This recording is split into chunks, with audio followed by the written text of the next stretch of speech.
Amis auto-investisseurs, bonjour et bienvenue à la maison terminée. Il reste des petits détails, mais je me suis dit qu'il était enfin temps de vous la présenter. Ça fait un petit moment déjà. Donc, on a fait 98% du travail, quelques petites finitions à faire à droite à gauche. Mais on ne va pas s'arrêter là, on va faire le tour ensemble.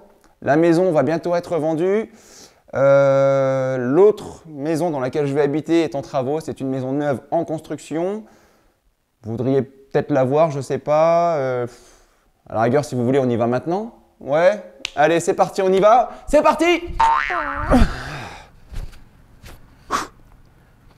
Nouveau lieu de vie bientôt. Maison en construction. Dès que l'autre maison est vendue, on vient habiter ici. Je n'ai pas fait de travaux ici puisqu'on est passé par un constructeur. On va faire un tour rapide. On en fera un tour un peu plus détaillé plus tard, mais que vous puissiez un petit peu voir ce qu'il est possible de faire. Notamment ça. Ça. Une baie vitrée, mon archi préféré. S'en est occupé pour les plans, pour les dépôts aussi, pour les ABF en fait, donc toutes les autorisations nécessaires. On va dire que c'est un peu une baie vitrée style Miami.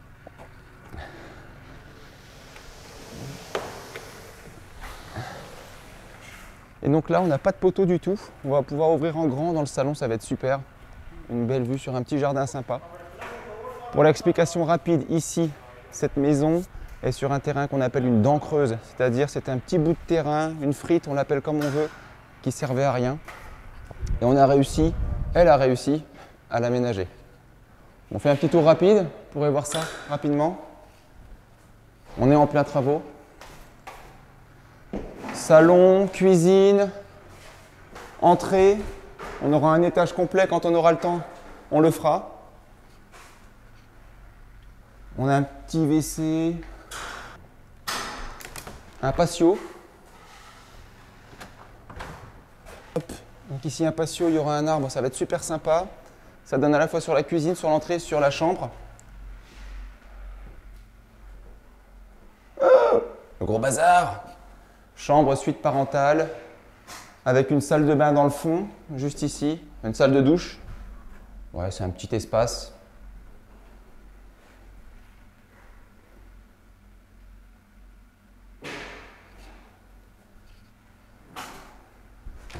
Et le patio. Hop. Avec ici un érable du Japon bientôt. Voilà.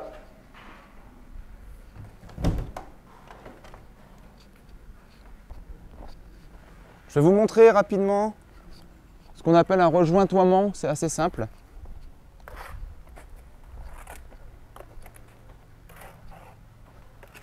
Ici, on a dégradé le mur. Dégradé, ça veut dire qu'on a enlevé les anciens joints.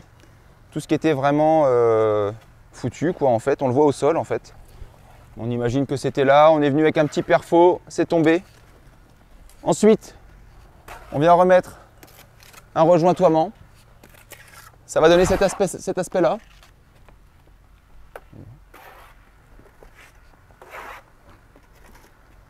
Une fois que ça sera sec, on va simplement gratter et on aura la finition qui sera faite, ça va être super. On retourne à la maison pour finir la visite. Allez, c'est parti. Ça, c'est du voyage.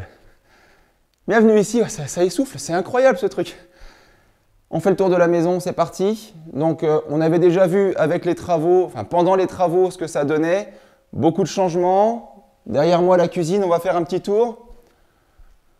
Comme je vous l'avais dit, simple, beau, mélange de bois et en fait c'est un noir un petit peu style béton ciré, super sympa. Ça plaît en ce moment, donc il faut vraiment aller dans les tendances. C'est pas super cher. Le plan de travail, c'est du stratifié au niveau de l'entretien, c'est vraiment top.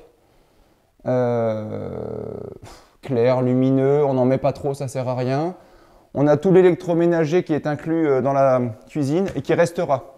Je vais vous montrer une petite excentricité qui m'a été bien vendue par le vendeur. C'est une hotte amovible. Ça peut faire son effet, c'est un petit coût quand même, ça coûte quand même 1 500 €, donc il faut vraiment que ce soit dans une maison où vous pouvez faire de la plus-value. Mais ça peut être rigolo. Voilà, c'est des petites... des petits... Comment on appelle ça? Hein, comment t'appelles ça toi? Des gadgets. Des gadgets, ouais exactement. Donc c'est un petit gadget sympa, plaque vitraux. Voilà, îlot central. Moi je suis toujours dessus, donc c'est vrai que c'est quelque chose qui plaît. Quand il y a des amis, on est tout le temps ici. Lumineux, bien évidemment. On a mis des spots un petit peu partout, comme ça les gens ils pourront vraiment adapter la lumière comme ils le souhaitent. On a une petite arrière cuisine ici sympa, où on peut mettre sur les étagères un petit peu voilà, des choses à boire, des choses comme ça, du rangement, machine à laver, sèche-linge, et puis moi c'est un espace pour les dames, assez sympa. Voilà, un petit peu de fouillis aussi. On a fait un petit trou ici pour mettre un pavé de verre. On voit à travers donc la cave. C'est une cave voûtée, elle est énorme, c'est énorme. Mais bon, ça plaît aussi. En général, c'est assez sympa. On a ensuite l'entrée. Donc pareil, on a mis une porte d'entrée vitrée. Je vous en avais déjà parlé. Luminosité, enfin là c'est le top. Vaste, on a de la place, ça c'est cool. Le WC, vous voulez le voir? Allez, on va le voir quand même, ça sera fait. Hop. Un petit WC indépendant dans l'entrée. Tout simple, avec un petit lave-main. Et là, quelque chose d'assez sympa. Les marches d'escalier, si vous vous rappelez, elles étaient en béton sur la partie basse et en OSB, en bois sur la partie haute. Donc pour l'escalier, ce qu'on a fait, j'ai acheté des grandes plaques de chêne. C'est un escalier en chêne, l'épaisseur je crois que c'est 2,5, 2,5 cm. Des grandes plaques que j'ai fait découper et qu'ensuite on a collé. Donc on a une super impression d'escalier bois massif comment dire, d'un bout à l'autre. Mais c'est simplement un plaquage en fait. Un plaquage par contre en chêne. Donc c'est avec un petit protecteur par-dessus et puis ça va très bien. On a encore quelques retouches de peinture à faire. Donc à l'étage, on a le couloir comme on avait bien évidemment. On a une première salle de douche, un grand receveur, un WC et une vasque, tout simplement.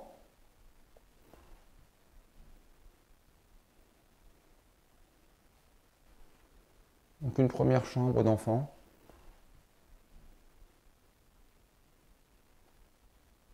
Elles font toutes environ 11 mètres carrés. Et comme vous pouvez le voir, pour la vente, on n'a pas surchargé. On enlèvera encore pas mal de choses. Tous les petits jouets, tout ce qui traîne un petit peu pour faire joli.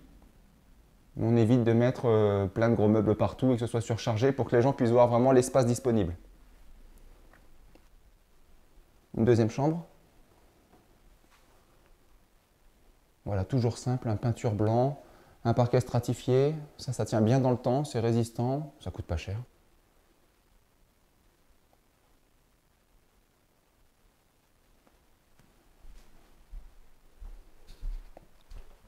Donc ici, on a une troisième chambre qui aujourd'hui est un bureau. Un petit peu en fouillis, c'est vrai. Ça me permet de vous montrer quelque chose. Toutes les caisses que vous voyez là, c'est des caisses de déménagement. Je déménage assez souvent. Et en fait, ça fait partie d'une rigueur que j'ai aujourd'hui. J'ai une quinzaine de caisses. En fait, et je fais en sorte de n'avoir pas plus de 15 caisses à déménager à chaque fois. Donc, c'est des caisses étanches. J'ai mes livres, quelques habits d'hiver, habits d'été, quelques papiers importants. J'essaie vraiment de tout jeter au fur et à mesure pour que les déménagements soient le plus simple possible. Vu que je déménage assez souvent, ça fait partie d'une rigueur que j'essaie de tenir. On a ensuite une salle de bain avec une baignoire, un WC et une vasque.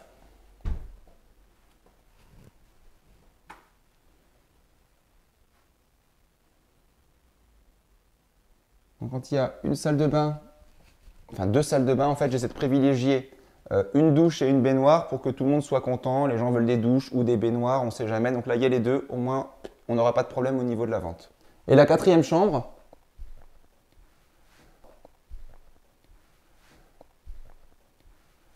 pareil, très simple, très lumineux. Comme vous allez voir, très peu de meubles. De toute façon, je n'ai pas beaucoup d'affaires, donc comme ça, on est tranquille. Toujours privilégier la luminosité. Quand vous pouvez mettre des fenêtres, des Velux, dans une maison, ça fait vraiment la différence. Et toujours neutre, hein, blanc, des tons assez clairs, tons pierre, beige, voilà, des tons assez simples pour que les gens puissent vraiment s'identifier et s'imaginer dans les lieux. On va peut-être aller faire un petit tour dehors maintenant, si ça vous dit. Allez. Maintenant à l'extérieur, on n'a pas une grande surface à faire, donc on a essayé vraiment de l'arborer sympa. Une terrasse en bois. Elle est montée sur des morceaux de plastique, je ne sais plus comment ils appellent ça, enfin des supports en plastique tout simplement, assez simple à poser. Quelques marches de récupération, des planches de bois de récupération pareil, et là le gazon. On a tout simplement roulé du gazon.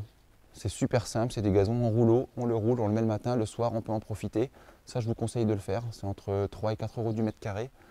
Ça ne vaut pas le coup de s'en priver tout simplement.